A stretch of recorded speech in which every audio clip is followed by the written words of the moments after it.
ಪತ್ರಕರ್ತರು ಸಮಾಜದ ನಾಲ್ಕನೆಯ ಸ್ತಂಭವಾಗಿದ್ದು ನೈಜ ಮತ್ತು ವಾಸ್ತವಿಕ ಸುದ್ದಿಗಳನ್ನು ಬಿತ್ತರಿಸಿ ಸಮಾಜದ ಏಳಿಗೆಗೆ ಪಾತ್ರರಾಗಬೇಕೆಂದು ಬೆಳಗಾವಿ ಉತ್ತರ ಶಾಸಕ ಆಸಿಫ್ ಸೇಠ್ ಅವರು ಕರೆ ನೀಡಿದರು.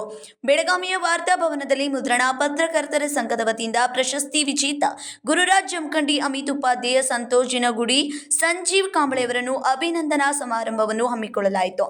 ಗೌರವ ಅತಿಥಿಗಳಾಗಿ ಉತ್ತರ ಶಾಸಕ ಆಸಿಫ್ ಸೇಠ್, ಡಿಸಿಪಿ ಎನ್.ವಿ. ಭರಮನಿ ಇನ್ನುಳಿದವರು ಪ್ರಶಸ್ತಿ ವಿಜೇತರನ್ನು ಸನ್ಮಾನಿಸಿ ಗೌರವಿಸಿದರು. ಈ ವೇಳೆ ಮಾತನಾಡಿದ ಉತ್ತರ ಶಾಸಕ ಆಸಿಫ್ ಸೇಠ್ ಅವರು, ಪತ್ರಕರ್ತರು ಅನೇಕ ಸವಾಲುಗಳನ್ನು ಎದುರಿಸಿ ತಮ್ಮ ವೃತ್ತಿಯನ್ನು ನಿರ್ವಹಿಸುತ್ತಾರೆ. ಅವರು ಕಾಲಕ್ಕೆ ತಕ್ಕಂತೆ ತಮ್ಮ ವೃತ್ತಿ ಕೌಶಲ್ಯಗಳನ್ನು ಬದಲಾಯಿಸಿಕೊಳ್ಳಬೇಕು. ಆದರೆ ಜನರ ಮಾಹಿತಿಗಾಗಿ ಬಿತ್ತರಿಸುವ ಸುದ್ದಿಯು ಸಮಾಜದ ಏಳಿಗೆ ರೂಪಕವಾದ ನೈಜತೆಯನ್ನು ಸಾರಬೇಕೆಂದು ಕರೆ ನೀಡಿದರು. DCP NV. ಭರಮನಿಯವರು ಕೂಡ ಪತ್ರಕರ್ತರ ವೃತ್ತಿಯನ್ನು ಪ್ರಶಂಸಿಸಿ ತಮ್ಮ ಮಾರ್ಗದರ್ಶನವನ್ನು ನೀಡಿದರು. ಅಧ್ಯಕ್ಷರಾದ ವಿಲಾಸ್ ಜೋಶಿ, ಗೌರವಾಧ್ಯಕ್ಷರಾದ ಋಷಿಕೇಶ್ ದೇಸಾಯಿ, ಉಪಾಧ್ಯಕ್ಷರಾದ ಶ್ರೀಶೈಲ್ ಮಠದ ಸಂಜಯ್ ಸೂರ್ಯವಂಶಿ, ಪ್ರಧಾನ ಕಾರ್ಯದರ್ಶಿ ನೌಶಾದ್ ಬಿಜಾಪುರ್, ಸಹ ಕಾರ್ಯದರ್ಶಿ ಸುರೇಶ್ ನೇರ್ಲಿ, ಖಜಾಂಚಿಗಳಾದ ರವಿ ಉಪ್ಪಾರ್, ಕಾನೂನು ಸಲಹೆಗಾರರಾದ ರವೀಂದ್ರ ತೋಟಗೇರ್ ಇನ್ನುಳಿದವರು ಭಾಗಿಯಾಗಿದ್ದರು. ಗುರುರಾಜ್ ಜಮಖಂಡಿ ಅವರ ಬಗ್ಗೆ ಹೇಳ್ಬೇಕಂತಂದ್ರೆ ನಾನು ಧಾರವಾಡದಲ್ಲಿ ಇದ್ದೆ ಸರ್. ಧಾರವಾಡದಲ್ಲಿ ಅವ್ರ ಒಡನಾಟ ಹಿರಿಯ ಅಧಿಕಾರಿಗಳ ಜೊತೆಗೆ ಅವ್ರಿಗೆ ಹೋಲ್ಡಾಗಿ ಎಲ್ಲ ವಿಷಯಗಳನ್ನು ಏನಿರ್ತದೆ ನೇರವಾಗಿ ಯಾವುದೇ ರಾಜಕಾರಣಿಗಳಲ್ಲಿ ಅಥವಾ ಮುಖಂಡರು ಬರಲಿ ಮತ್ತು ಹಿರಿಯ ಅಧಿಕಾರಿಗಳಿಗೆ ಎಲ್ಲ ಇಲಾಖೆ ಹಿರಿಯ ಅಧಿಕಾರಿಗಳಿಗೆ ಇದು ಹಿಂಗಾಗ್ತದ ನೇರವಾಗಿ ಇದ್ದದ್ದನ್ನು ಇದ್ದ ರೀತಿಯಲ್ಲೇ ತಂದಕಾರವಾಗಿ ದಾಷ್ಟತೆ ಮತ್ತು ಅದೇ ರೀತಿ ವರದಿಗಳನ್ನು ಕೂಡ ನೋಡ್ತಿದ್ವಿ ನಾವು. ಧಾರವಾಡದಲ್ಲಿ ಸುಮಾರು 1 ವರ್ಷ ಒಂದು ಒಡನಾಟದಲ್ಲಿ ಬಹಳಷ್ಟು ವಿಷಯಗಳಲ್ಲಿ ನಮಗೆ ಬಹಳಷ್ಟು ಮಾರ್ಗದರ್ಶನ ಮತ್ತು ಬಹಳಷ್ಟು ಸಂದರ್ಭದಲ್ಲಿ ನಮಗೆ ಸೂಕ್ತವಾಗಿ ಸಲಹೆ ಸೂಚನೆಗಳು ಕೊಟ್ಟಿದ್ದರು. ಅವರಿಗೆ ಈ ಸಂದರ್ಭದಲ್ಲಿ ಅಭಿನಂದನಾ ಸಮಾರಂಭ ಇಟ್ಕೊಂಡಿದ್ದೀರಿ. ಅವ್ರಿಗೆ ಅಭಿನಂದನೆಗಳು ಸರ್.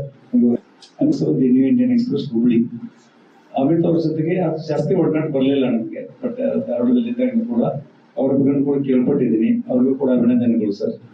ಸಂತೋಷ್ ಜಿನಗುಡಿ ಅವರು ಮತ್ತೆ ಸಂಜೀವ್ ಕಾಂಬಳೆ ಅವರು ನಮಗೆ ಬಹಳ ಆತ್ಮೀಯರು.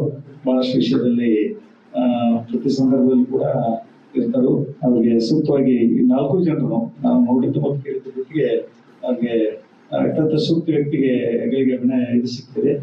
ಅವ್ರಿಗೆ ಅಭಿನಂದನೆ ಹೇಳ್ತಾ ಜೊತೆಗೆ ಅತ್ಯಂತ ಪ್ರಸ್ತುತವಾಗಿ ಹುಬ್ಬಳ್ಳಿ, ಚಿಕ್ಕೋಡಿ ಕಡೆಯಿಂದ ಕೂಡ ಇಲ್ಲಿ ಕರೆಸಿ ನಮ್ಮ ಬೆಳಗಾವದಲ್ಲಿ ಒಂದು ಜಾಗೃತವಾಗಿದೆ ಮಾಧ್ಯಮ ಇದು ಕೂಡ ಬೆಳಗಾವಿ ಪತ್ರಕರ್ತರ ಸಂಘ. ನಾವೆಲ್ಲರೂ ಕೂಡ ಸ್ನೇಹಿತರು, ಪದಾಧಿಕಾರಿಗಳು ಕೂಡ ಎಲ್ಲರೂ ಕೂಡ ಕರೆಸಿ ಅವ್ರಿಗೆ ಸನ್ಮಾನ ಮಾಡ್ತಾ ಇದ್ರಿ.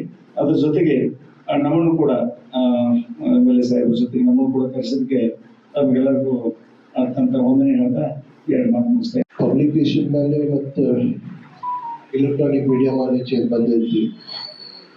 ಎಷ್ಟು ಚೇಂಜಸ್ ಪಾಲಿಟಿಕಲ್ದಲ್ಲೇ ಬರ್ತಿದ್ವಿ, ಎಷ್ಟು ಚೇಂಜಸ್ ಬ್ಯೂರೋಕ್ರಸಿ ಮತ್ತು ಪೊಲೀಸಿಂದಲೇ ಬರ್ತಿದ್ವಿ ಅವ್ರಿಗೆ ಗೊತ್ತಿದೆ. When they see so many changes all the time, they might have known equality,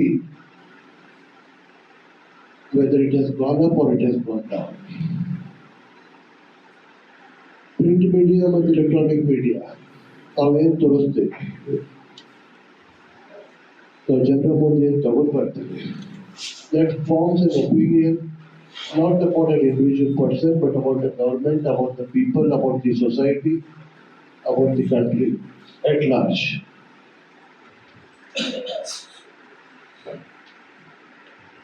ತಾವು ಎಲ್ಲರೂ ಒಂದು ಒಳ್ಳೆ ಕೆಲಸ ಮಾಡ್ತಾ ಇದ್ದೇನೆ. ನಮ್ಮಿಷ್ಟು ವಿನಂತಿ, ಏನು ಸತ್ಯ ಇದೆ ಅದು ಮೊದಲು ತಗೊಂಡಾರೆ. It might be for the government or against the government. It might be for the people or against the people. It has to come in front. What are the facts? You are for the 4th pillar. And if you don't get out the facts, ಬೇರೆ ಯಾರಿಗೆ ಆಗುವುದಿಲ್ಲ. Only you people are there who are I would say you are the opinion makers of the society. You are the opinion makers of the state. It goes on like that. But mostly Joshi Sahib was the leader that the Lord again. ಯಾವುದೋ ಸರ್ಕಾರ ಇರುತ್ತೆ, ಇವತ್ತು ಸರ್ಕಾರ ಇರಲಿ ಬೇರೆ ಸರ್ಕಾರ ಇರಲಿ. ಉತ್ತರ ಕರ್ನಾಟಕಕ್ಕೆ what is good for north Karnataka, Uttara Kannada survey ಒಳ್ಳೆ ಇದೆ. ತಾವು ಪ್ರಿಂಟ್ ಮಾಡಿ ಅದು, it might be against me also. ತೋರಿಸ್ರಿ, because when you fight for North Karnataka, we are a larger part of the state of Karnataka ರಾಜ್ಯದನ್ನ ನಾವು ಅಲ್ಲಿ ಅವರ ಭಾಗ್ಯ ಇದೆ. ಕಲ್ಯಾಣ ಕರ್ನಾಟಕ ಐತೆ, ದಕ್ಷಿಣ ಕರ್ನಾಟಕ ಐತೆ, ನಾವು ಉತ್ತರ ಕರ್ನಾಟಕ ಐತೆ. ನಮ್ಗೆ ಏನ್ ಲಾಭ ಸಿಗ್ಬೇಕು, ಅದ್ ಲಾಭ ನಮ್ಗೆ ಸಿಗ್ತಾ ಇದೆ ಇಲ್ಲ. ಬರೀ ಕಲ್ಯಾಣ ಕರ್ನಾಟಕಗೆ ಹೋಗ್ತಾ ಇದೆ. ಮೊನ್ನೆ ನಾನು ಅಸೆಂಬ್ಲಿದಲ್ಲಿ ಹೇಳಿದ್ದೆ, ಬರೀ ಕಲ್ಯಾಣ ಕರ್ನಾಟಕಕ್ಕೆ KKRDB ಫಂಡ್ಸ್ ಕೊಡ್ಬೇಡಿ, ಇದು ಪೂರ್ವ ಮತ್ತು ಬ್ರ್ಯಾಂಡ್ ಮಾಡಬೇಡಿ, ಪೂರ್ಣ ಕರ್ನಾಟಕಕ್ಕೆ ಒಂದು ಕಲ್ಯಾಣ ಮಾಡಿ, as one state and as one people. ಅದು ಬಹಳ ಅವಶ್ಯಕ ಇದೆ. It is very necessary. Funds ಬರಬೇಕು, ಡೆವಲಪ್ಮೆಂಟ್ ಆಗಬೇಕು, ಇಂಡಸ್ಟ್ರೀಸ್ ಬರಬೇಕು, ಜಾಬ್ಸ್ ಕ್ರಿಯೇಟ್ ಆಗಬೇಕು. We should not focus on one area. ಪೂರ್ಣ ಕರ್ನಾಟಕಕ್ಕೆ ಫೋಕಸ್ ಆಗಬೇಕು ಸರ್ಕಾರ. ನಮ್ಮ ಸರ್ಕಾರ ಪ್ರಯತ್ನ ಮಾಡ್ತಾ ಇದ್ದಾರೆ ಕರ್ನಾಟಕ, ಕಿತ್ತೂರು ಕರ್ನಾಟಕ ಬಗ್ಗೆ. ಇನ್ನೂ ಜಾಸ್ತಿ ಅವಶ್ಯಕತೆ ಇದೆ. It is required, more is required. ತಮ್ಮೆಲ್ಲಕ್ಕೆ ನನಗೆ ವಿನಂತಿ ಇದೆ, right about it. You have got the knowledge, you have got the pen, you have got the camera, you have got the paper. ಬರೀರಿ ತಾವು. Krishna Kamble, KMM Kannada news, Belagavi.